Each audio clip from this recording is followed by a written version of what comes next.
तो आज का दिन, पवित्र दिन, जय सिया राम के उद्घोष से गूंज उठा। राम मंदिर जो सपना था वो संपूर्ण हुआ। 500 साल का जो तप था वो पूरा हुआ और इस ऐतिहासिक मौके का गवाह पूरा विश्व बना। इस मौके पर गोविंद गिरी महाराज भी मौजूद थे। गोविंद गिरी महाराज जो राम मंदिर तीर्थ क्षेत्र ट्रस्ट के कोषाध्यक्ष हैं, उनसे खास बातचीत की हमारी सहयोगी ने। सुनिए। भारत के लिए एक ऐतिहासिक क्षण था। 5 शतकों की प्रतीक्षा के पश्चात और अखंड बलिदानों की परंपरा के बाद में ये शुभ घड़ी हम लोगों ने देखी है। लोग अभी तक हमारा मजाक करते थे, परिहास करते थे, मंदिर भव्य बनाएंगे, तारीख नहीं बताएंगे, ऐसा बोला करते थे। आज विधाता ने भगवान श्री राम की कृपा से वो दिन लाया कि मंदिर का कार्य पूर्ण होने के बाद भूमि पूजन, मंदिर निर्माण, प्राण प्रतिष्ठा, फिर राम परिवार की प्राण प्रतिष्ठा और उसके पश्चात ध्वजारोहण। इस क्रम से आज यह जो संकल्प सिद्धि तक पहुंचा है, उसका यह रोमांचक क्षण हम लोगों ने अनुभव किया। हम लोग वास्तव में धन्य हैं। बहुत महत्वपूर्ण आपने बात कही कि एक संकल्प लिया गया था जिसको सिद्धि तक पहुंचाया गया है, उसको पूरी तरह से पूर्ण किया गया है, परिपूर्ण किया गया है। वो पल, वो क्षण क्या था महाराज जी, जब आप देख रहे थे कि उस शिखर पर ध्वजा को ऊपर ले जाया जा रहा है, धीरे धीरे वो ऊपर जा रहा है, उस क्षण को अपने शब्दों में अगर आप बताएं। मन इतना भावुक हो गया था।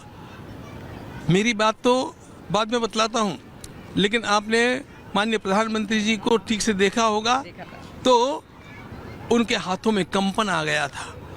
वे स्वयं गदगद हो गए थे, उनके नेत्र नम हो गए थे, क्योंकि उन्होंने स्वयं इस मंदिर के लिए और इस देश के लिए अपने जीवन की बाजी लगा करके जो त्याग किया है, जो परिश्रम किया है, वो किसी तप से कम नहीं है।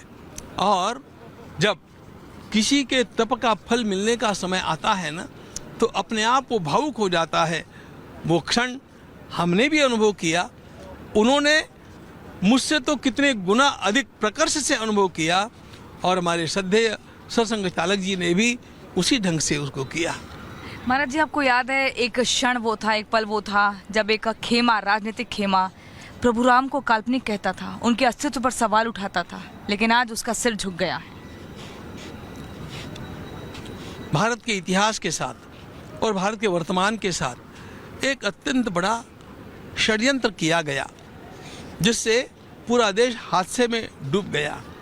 आज माननीय प्रधानमंत्री जी ने उसकी ओर संकेत किया। हम लोगों की मानसिकता गुलामी की मानसिकता बना दी गई। हम लोगों को गुलामी में ही आनंद आने लग गया। हमारे रूट्स को हम लोग भूल गए। हम राम को काल्पनिक कहने लगे, हम सारे इतिहास को नकारने लगे, हम भारत के अतीत गौरव को भुला करके और जो कुछ अच्छा हम लोगों के पास आया है वो अंग्रेजों ने दिया है, इस प्रकार के नैरेटिव में पल रहे थे। अब वो क्षण आ गया है आत्मविश्वास का कि हम लोगों को ये प्रमाणित करके दिखाना है कि ये हमारी ये पीढ़ी मैकॉले की उस गुलामी की मनोवृत्ति से पूरी तरह बाहर निकल चुकी है। माननीय प्रधानमंत्री जी ने आज जरा थोड़ा सा आउट ऑफ वे जाकर के भी कहा जा सकता है कि उन्होंने आज हम लोगों को एक पिन पॉइंटेड प्रोग्राम दिया है। मैकॉले की शिक्षा पद्धति इस देश में लागू हुई 1836 और हम लोगों को 10 वर्ष है। उन्होंने कहा हम लोगों को आने वाले 2036 तक इन 10 वर्षों में गुलामी के सारे चिन्हों को फेंकना है और हम लोगों को दिखाना है कि भारत एक स्वतंत्र राष्ट्र है, स्वतंत्र प्रज्ञ राष्ट्र है। इसका गौरवशाली इतिहास है। ज्ञान विज्ञान के शिखर पर हम लोग थे, हम लोग पुरुषार्थी थे। प्रेम और पुरुषार्थ को लेकर के संसार को सुखी बनाने की। तो राम जन्मभूमि के बाद अब प्रधानमंत्री मोदी कृष्ण जी की कर्मभूमि कुरुक्षेत्र पहुंचे। पीएम मोदी ने पांचजन्य स्मारक का उद्घाटन किया और उससे जुड़ी हुई तस्वीरें हम आपको दिखा रहे हैं। सनातनी मान, सम्मान और धर्म ध्वजा शान, और यही मूल मंत्र है, यही पहचान है। कुरुक्षेत्र में प्रधानमंत्री की तस्वीरें जो एक नई आभा प्रकट करती है, एक नया उत्साह प्रकट करती है। 2 तस्वीरें, राम जन्मभूमि में पीएम, कृष्ण कर्मभूमि में प्रधानमंत्री। तो एक सरल स्वभाव और एक विरासत को दर्शन के तौर पर विचारों की उन्मुक्तता देकर उसे उस आयाम तक पहुंचाना ही मकसद है।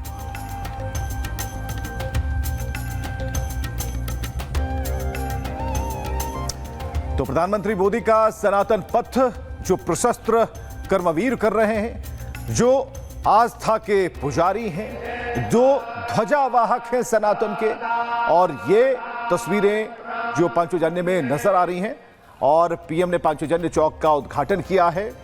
गुरु वंशावली आप देख पाएंगे, ये पूरी तरीके से यानी कि सनातन को समझने, जानने, पढ़ने और उसे आगे तक पहुंचाने का जो मकसद है वो बिल्कुल ये रास्ता मार्ग जो है प्रशस्त होता हुआ नजर आता है।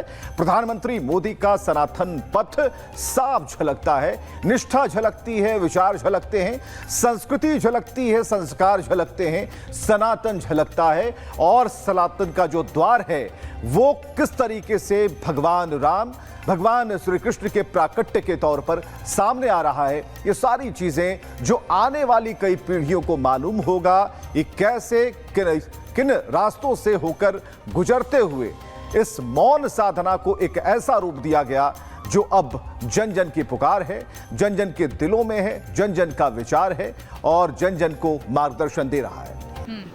अब वो क्षण आ गया है आत्मविश्वास का कि हम लोगों को यह प्रमाणित करके दिखाना है कि ये हमारी ये पीढ़ी मैकॉले की उस गुलामी की मनोवृत्ति से पूरी तरह बाहर निकल चुकी है। माननीय प्रधानमंत्री जी ने आज जरा थोड़ा सा आउट ऑफ वे जाकर के भी कहा जा सकता है कि उन्होंने आज हम लोगों को एक पिन पॉइंटेड प्रोग्राम दिया है। मैकॉले की शिक्षा पद्धति इस देश में लागू हुई 1836 और हम लोगों को 10 वर्ष है। उन्होंने कहा हम लोगों को आने वाले 2036 तक इन 10 वर्षों में गुलामी के सारे चिन्हों को फेंकना है और हम लोगों को दिखाना है कि भारत एक स्वतंत्र राष्ट्र है, स्वतंत्र प्रज्ञ राष्ट्र है, इसका गौरवशाली इतिहास है। ज्ञान विज्ञान के शिखर पर हम लोग थे, हम लोग पुरुषार्थी थे। प्रेम और पुरुषार्थ को लेकर के संसार को सुखी बनाने के तो राम जन्मभूमि के बाद अब प्रधानमंत्री मोदी कृष्ण जी की कर्मभूमि कुरुक्षेत्र पहुंचे। पीएम मोदी ने पांचजन्य स्मारक का उद्घाटन किया और उससे जुड़ी हुई तस्वीरें हम आपको दिखा रहे हैं। सनातनी मान, सम्मान और धर्म ध्वजा शान, और यही मूल मंत्र है, यही पहचान है।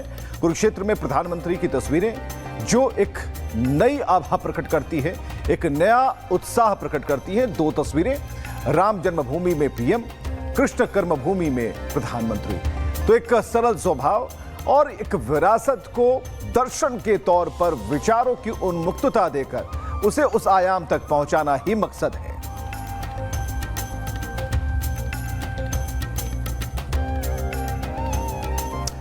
तो प्रधानमंत्री मोदी का सनातन पथ जो प्रशस्त्र कर्मवीर कर रहे हैं, जो आस्था के पुजारी हैं, जो ध्वजावाहक हैं सनातन के, और ये तस्वीरें जो पांचजन्य में नजर आ रही हैं और पीएम ने पांचजन्य चौक का उद्घाटन किया है। गुरु वंशावली आप देख पाएंगे, ये पूरी तरीके से यानी कि सनातन को समझने, जानने, पढ़ने और उसे आगे तक पहुंचाने का जो मकसद है वो बिल्कुल ये रास्ता मार्ग जो है प्रशस्त होता हुआ नजर आता है।